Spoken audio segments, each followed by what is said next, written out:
Si ton objectif était peut-être d'aller se marier en France, aux États-Unis, Dieu te donne un mari en Turquie, remercie Dieu. Si peut-être tu te disais que non, je vais aller inventer en France, à Londres, pour avoir des sociales, frère, et que Dieu te donne un enfant en Turquie, remercie Dieu. Si peut-être tu te disais que non, je vais aller en France pour avoir les papiers, mais Dieu te fait t'aider en Turquie, frère, remercie Dieu. Parce que ce n'est pas les papiers qui feront de toi un homme. Ce n'est pas les papiers qui feront de toi une femme. Les sociales ne rendent jamais une personne riche. La main qui reçoit est esclave de ce qui donne. On parle beaucoup, mais quand on voit nos actes, nous sommes toujours soumis. Pourquoi? Parce que nous sommes des mendiants. Frère, la Bible dit ici, Jésus, né à Nazareth, par Bethléem, grandi à Nazareth. Mais il y avait un jour, Jésus a commencé son ministère. Il est passé par Nazareth, là où il y avait ses amis, là où il y avait ses collègues. Parce que Jésus était illettré. Jésus n'avait jamais étudié. Alléluia. Jésus, quand les autres allaient en synagogue, lui, il était un réfugié politique en Égypte. Frères et sœurs, les histoires des réfugiés là n'ont pas commencé aujourd'hui. Hein? Je vous dis, alléluia. Parce que Jésus était réfugié politique en Égypte. Alléluia. Alléluia. Mais cela n'avait pas bloqué les promesses de Dieu. Même dans une terre étrangère, Dieu était avec Jésus. Je vais te dire, même dans une terre étrangère, Dieu est avec toi. Dieu est avec toi. Le problème, c'est l'homme qui porte la grâce. Ce n'est pas la grâce qui porte l'homme. Ce n'est pas la terre qui bénit. L'Afrique est pauvre aujourd'hui avec une terre riche. Vous savez pourquoi? Parce que, au lieu de faire comme David, David a fait quoi? Il a dit, je lève mes yeux vers le. Nous, Africains, nous mettons nos yeux sur la terre. Il y a diamant, il y a or, il y a ceci. Alléluia. Amen. Regardez la Turquie qui n'a ni or, ni diamant. Mais plus évolué, plus riche que les pays africains qui ont des diamants. Dieu merci. Parce qu'aujourd'hui, Dieu nous a enseigné. Frère, vous savez, Israël est devenu fort parce qu'il est passé par la souffrance. L'Afrique demain deviendra fort à cause de cette souffrance ici. La souffrance amène l'homme à chercher l'éternel. La souffrance amène l'homme à être close de Dieu. Frère, est-ce que tu as déjà prié dans la souffrance?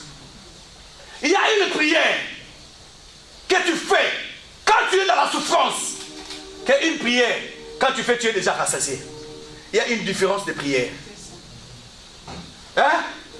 Frère, il y a eu un jour, David, le roi David a pleuré devant les handicapés. Et devant quoi? Les aveugles. Pour accéder à Jérusalem, là où il y avait cette promesse, David a crié, qui pourra me voir qui a la cité de Jérusalem? David disait quoi? Les grands qui avaient tué Goliath. Frère, il y a une petite chose qu'il vous plaît. Il y a une petite chose. Qui était Jésus? Ésaïe 51. Ésaïe 5. On y va. J'ai clôture là-bas. Aujourd'hui, on m'a donné un temps. En tout cas, que ça termine ou ça ne termine pas, je serai là à temps. Ésaïe 11, pardon. Du 1er au 5e. Ésaïe 11. On y va. Qui est Jésus? Frère, Jésus, j'avais dit, c'est le mystère caché de tous les temps. Dévoilé maintenant au sein. Jésus, c'est le mystère à venir. est l'homme de notre histoire. Jésus, c'est le mystère présent. On y va. Nous lisons dans les livres d'Ésaïe, 11. son chapitre 11, verset 1er. Nous lisons dans le nom de Jésus-Christ. Amen. Puis un rameau sortira du tronc d'Isaïe. Un rameau. Les rameaux, on le sait pourquoi? Pour la fête. Alléluia. Célébrer. Frères et sœurs, là où tu es frère, il y a un rameau. On prépare des rameaux. Toi tu ne sais pas, mais Dieu est en train de préparer les rameaux. Pour toi, la célébration. Alléluia. On y va. Un rameau. Et un rejeton naîtra de ses racines. Un rejeton. Un héritier. Alléluia. Naîtra de quoi? De ses racines. Pourquoi pas de ses branches? La racine, c'est là où il y a la force. Alléluia. Qui peut déraciner l'arbre? Qui peut? Par sa force, qui? Cela veut dire que non. Toi, ta bénédiction, personne ne pourra le déraciner.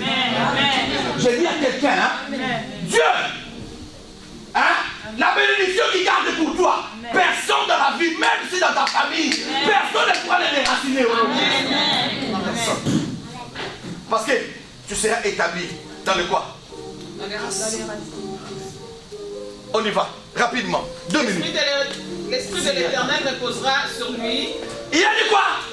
L'Esprit de l'Éternel reposera sur lui. L'Esprit de l'Éternel reposera sur lui. Frères et sœurs, nous sommes au moment où, non, ce n'est pas le diplôme. Nous sommes au moment où la personne qui fera la différence, c'est celui-là, non. L'Esprit de l'Éternel repose sur lui. Amen. Dis-moi le niveau de Pierre. Il était Pierre. Dis-moi le niveau de Pierre. Qui n'avait jamais étudié, pécheur de naissance et de carrière. Qui était Pierre? Mais papa, parmi les savants, Pierre est là. La Bible dit, l'Esprit de l'Éternel reposera sur lui. L'Esprit de l'Éternel reposera sur lui. Frère, laisse-moi te dire, je ne veux pas te décevoir. Je ne veux pas te parler dur. Mais je vais te dire une chose qui est vraie. Jésus est plus que tous les prophètes. Amen. Pourquoi? Avant sa naissance, les prophètes ont prédit que l'Esprit de l'Éternel sera sur lui. Il n'y a jamais eu un autre prophète dans la Bible que Dieu a dit l'Esprit de l'Éternel reposera. Il a dit quoi? Reposera, non? Reposera sur lui. Ok, il y a une différence entre l'Esprit de l'Éternel qui repose et celui qui aura l'Esprit de l'Éternel. Celui qui aura l'Esprit de l'Éternel, cela veut dire quoi? L'Esprit de l'Éternel sera sur lui momentanément. Alléluia. Écoutez bien la nuance.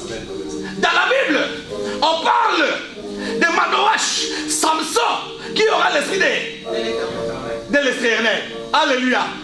Écoute, l'Esprit de l'Éternel, si Samson n'était pas dans la plénitude, n'était pas permanent, c'était un esprit qui venait, qui partait. Elle n'était pas la plénitude du Saint-Esprit, non. Il y a une seule personne qui est la plénitude du Saint-Esprit. Amen. C'est Jésus. Amen. C'est Jésus. C'est Jésus. La Bible dit, on y va. Ouais, c'est l'esprit de sagesse. Esprit de quoi? Et d'intelligence. L'esprit de sagesse et d'intelligence. L'esprit de sagesse et de... Première caractéristique de quelqu'un qui a l'Esprit de l'Éternel. La Bible dit, il aura quoi? L'intelligence. L'intelligence est là. Et la sagesse. Frère, même si tu n'as pas étudié, mais tu es en Christ, frères et sœurs, tu seras plus sage qu'un diplômé. Amen. Je crois. Tu seras plus sage qu'un diplômé. Je vais vous dire une chose. Dis-moi, là où Moïse avait étudié. Je ne refuse pas. L'école est bien. L'école nous envoie à comprendre bien les choses. Mais Dieu nous envoie à comprendre l'avenir. Ajoute Jésus dans tes études. Ajoute Jésus dans tes démarches. Ajoute Jésus. Tu auras la connaissance et la sagesse. Frères et sœurs, personne ne travaille avec l'intelligence dans le boulot. L'intelligence qu'on t'a donnée, non? N'est-ce pas? Mais quand tu seras engagé, tu crois qu'on va te donner 1 plus 1 égale combien? Hein? Non. Tu seras face à quoi? À une équation. Où tu vas chercher de quoi? Des solutions. N'est-ce pas? Et cela va t'envoyer à voir quoi? La sagesse. Parce que la sagesse est plus que l'intelligence. L'intelligence, la connaissance vient de la sagesse. Celui qui a la sagesse est intelligent. Celui qui a la sagesse est la connaissance. Ce n'est pas tout le monde qui est intelligent, qui est sage. Non. Non, non, non, non, non, non. Mais celui qui est sage est à la fois intelligent et sage. Merci. Pour terminer, oui, rapidement. Esprit de conseil et de force. Esprit de quoi? Des conseils et de force. Esprit de conseil et de force. Celui qui a le Saint-Esprit a quoi? L'esprit de conseil. Voilà pourquoi tu verras dans Ésaïe 9, on appelle Jésus qui? Jésus qui? Conseiller. Conseiller admirable. Les conseils de Dieu sont admirables. Pourquoi? Parce que Dieu ne va jamais te conseiller d'aller pécher. Dieu ne va jamais te conseiller d'aller tuer. Dieu ne va jamais te conseiller d'aller voler. Dieu ne va jamais te conseiller d'aller faire du mal. Ces conseils sont admirables. Termine, maman. Merci. L'esprit de connaissance et de crainte de l'Éternel. Ah! L'esprit de connaissance de quoi? Des craintes de l'Éternel. Des craintes de l'Éternel. Frères et sœurs, le Saint-Esprit, quand quelqu'un a le Saint-Esprit, il aura quoi? La crainte de Dieu. La crainte de Dieu. La crainte de Dieu. C'est là où il y a la différence. Quand tu vois, frère, j'ai dit nous sommes dans les bons. Alléluia. Nous sommes dans les bons. Frère, si tu regardes l'histoire de tous les prophètes, laisse-moi vous dire, en commençant par Mahomet. Mahomet est allé prendre aussi la mère qu'il avait. La mère qu'il avait quoi? Élevée. Vous savez, désastre, hein? Il a fini par voir 4 femmes. Alléluia. Voilà là où lui-même il a autorisé la polygamie. Parce que lui-même il était déjà. Pour se justifier, il était dedans. Alléluia. Alléluia. Bouddha n'en parle même pas. Voilà pourquoi Jésus a amené la loi de l'exception. Il a dit, comme les autres, Abraham est tombé dans la polygamie. Moi, les histoires des femmes. J'ai vu le film Marie de Magdala, fiancée de Jésus. J'ai dit, ah, mensonge! Que Dieu te pardonne. C'est que Jésus ne voulait même pas. Alléluia, dans son ministère. Alléluia. Alléluia. Alléluia. C'est d'avoir un apôtre femme. Alléluia. Parmi les 12, il n'a pas choisi une femme. Pourquoi? Parce que la femme allait dire, Jésus est